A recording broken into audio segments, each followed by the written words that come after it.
The night before I first ran in the Puma Fast-R 3s, I was a little bit nervous, even a little bit stressed. I thought this shoe would feel too fast for me. I thought I'd feel a bit foolish and clumsy, too old for such technology, and not elite enough to take advantage of its superpowers. But actually what I discovered was something completely different. A super shoe that is completely approachable, that is really very user-friendly, and that changes everything. Let's chat. Hi there, I'm Chris, dad of record-breaking 13-year-old runner Benny, more on that later, and a journalist who loves nothing more than cutting through the marketing hype to tell it like it really is. I wanted to start today with a really heartfelt thank you to all of our subscribers and viewers on this channel. A few days ago, we surpassed 1,000 subscribers, which I know is just a number, but I'm told that puts us in the top 10% of all YouTube channels. And that's something that I think is kind of exciting. Actually, when this channel went past 5 subscribers, I was very excited. It kind of gives you a massive feeling of responsibility in terms of presenting facts around running shoes as openly and clearly and honestly as possible. And now we're over 1,000 subscribers after just 6 months. That feeling is amplified, so thank you so much. And maybe it's fitting today, our first review after 1,000 subscribers, that we are talking about what is perhaps the most advanced and most radical race shoe on the market, the Puma Fast-R 3. As I said, it's a shoe that, as an average runner of a certain age, I didn't quite feel worthy of. And for that reason, and also because it's just been very unavailable, it's been very difficult to get hold of this shoe, I've been ignoring it for a little while. But I managed to grab a pair of shoes in this incredible colorway. What do you think about this colorway? Tell me in the comments, left shoe, right shoe. But what I've discovered while testing these shoes with Benny is an incredibly user-friendly and disgracefully fast shoe that I'd be happy to use in any race up to about a half marathon distance. And I think people with better ankle biomechanics than I have, which is just about all of you, could probably take it further than the half marathon up to the marathon distance. We'll talk about that, but first the stats. The Puma Fast-R 3s have a drop of 8mm from 40mm at the back to 32mm at the front. On my dodgy kitchen scales, they weigh in at 170 grams, or about 6 ounces, in size US 10, which is half a size up for me, and I'll talk about that in a minute. Looking at the upper, and the breathability is excellent. The shoe is almost transparent, and the ultra weave material of the upper, when you look at it up close, reveals an incredible level of aeration. Your foot is held in a very light net that appears to be just as much air as it is fabric. But even in this feather-light enclosure, the heel has a light but perfect amount of padding. That padding is also aerated.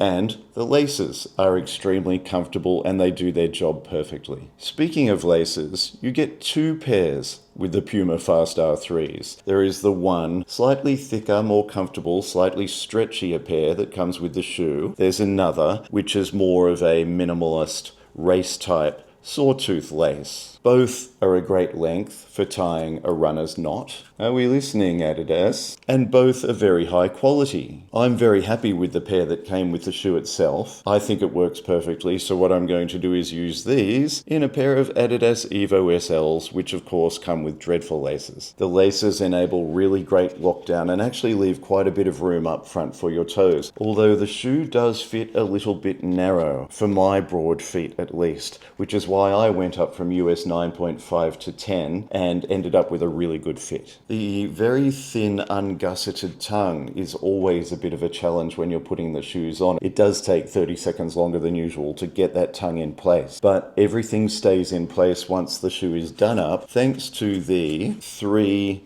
lace loops within the tongue itself, which do a really good job of keeping the tongue in place. Let's skip from the upper to the outsole quickly, which unsurprisingly is excellent. There is lots and lots of sticky rubber coverage, despite the fact that there's a bit of a gap here in the middle of the shoe. That's not noticeable. The grip on these shoes is fantastic. And so we head to the midsole, which doesn't feel soft like, say, the Leap foam in the Metaspeed Sky Tokyo, but also doesn't feel firm. Instead, I think the best way to describe the feeling of the foam in the Puma Fast-R 3 is that it is dense. It's as if it is filled with energy and always ready to bounce. Even when you're walking in these shoes, there's a strange sense of being bounced up and down. It's as if the shoes are over-eager. It's as if they're really ready to go. They're really ready to move. And you can feel that as soon as you start walking in these shoes. And when you do start running in them, there's a real sense of being launched forwards. These shoes don't bounce you upwards, as some race shoes do. Instead, they're constantly pushing you in a forwards motion. Also, like most race shoes, there are two different foams used in this midsole. The bulk of the softer foam is in the heel, and the bulk of the firmer and more responsive foam is in the forefoot. Which means, and I'm probably stating the obvious here, but heel striking in this shoe is probably discouraged. But I wouldn't say this shoe is absolutely not for heel strikers. It's just not as good for heel strikers. It's a shoe that rewards landing on the mid to forefoot, which once again is kind of obvious, right? I mean, just by looking at it, you know that's what it's all about. I said it doesn't feel so unstable at speed, but this is certainly not a stable shoe. It's just nowhere near as unstable as shoes like the Metaspeed Sky Tokyo. It won't punish you as much later in a race when you're losing form. At least that's my opinion. Benny had a slightly different opinion of the stability of these shoes, and we'll talk about that later when we speak with him. I actually have a comparison between this shoe and the Metaspeed Sky Tokyo coming up, so make sure you subscribe if you don't want to miss out on that one. And while we're here, it really does help our little channel enormously if you click like and subscribe. Apparently it tells the YouTube robots to share this video out to other runners just like you, so please do help us for free by clicking like and subscribe if you get anything out of this video. The extended carbon plate in this shoe has a spoon shape. It starts up quite high, swoops down low where you can see it,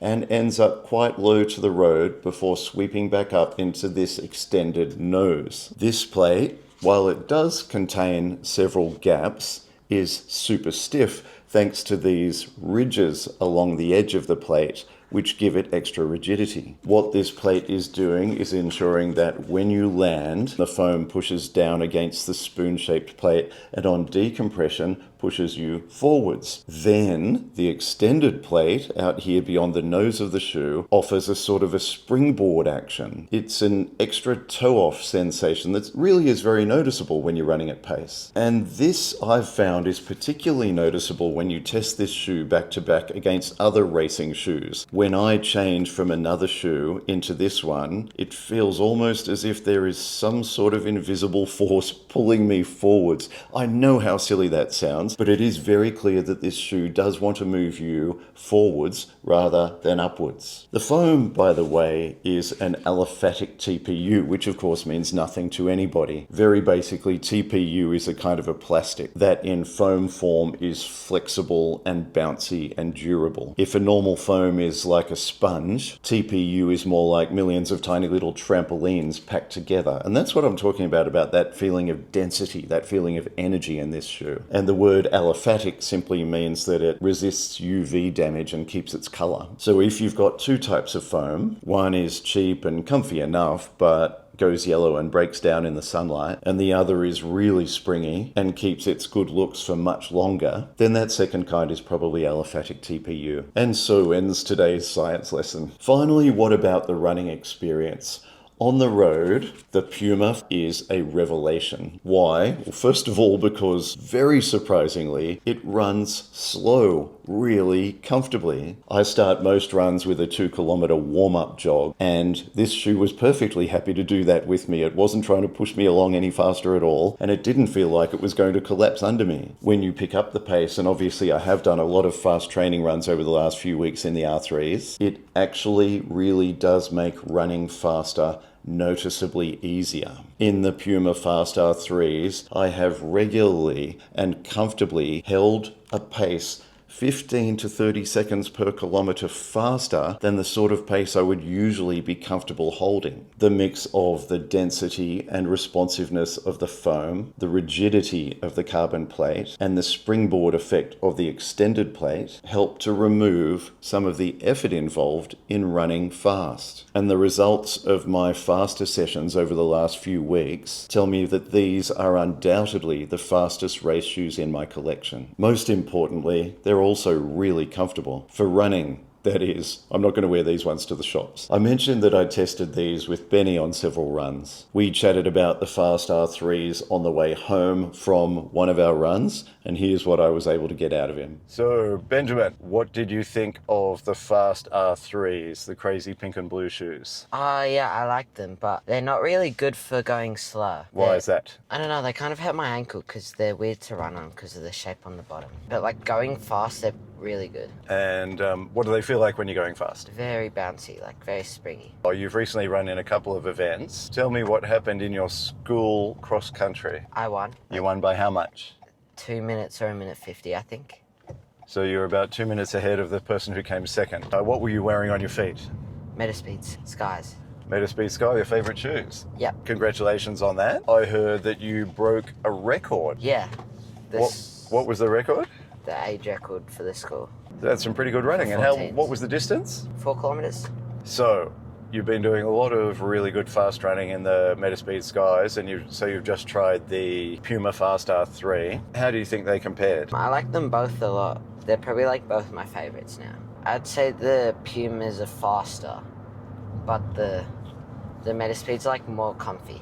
It did feel like something was like pushing me forward a lot in the Pumas. So there you go. For a very fast 13-year-old and a very average 55-year-old, the Puma Fast-R 3s have immediately become an absolute favourite race shoe. Far from being an unapproachable elite-only pair of race shoes, they're very comfortable, surprisingly stable at speed, and really, really fast. Stand by for more comparisons between this shoe and other race shoes. Subscribe if you don't want to miss out.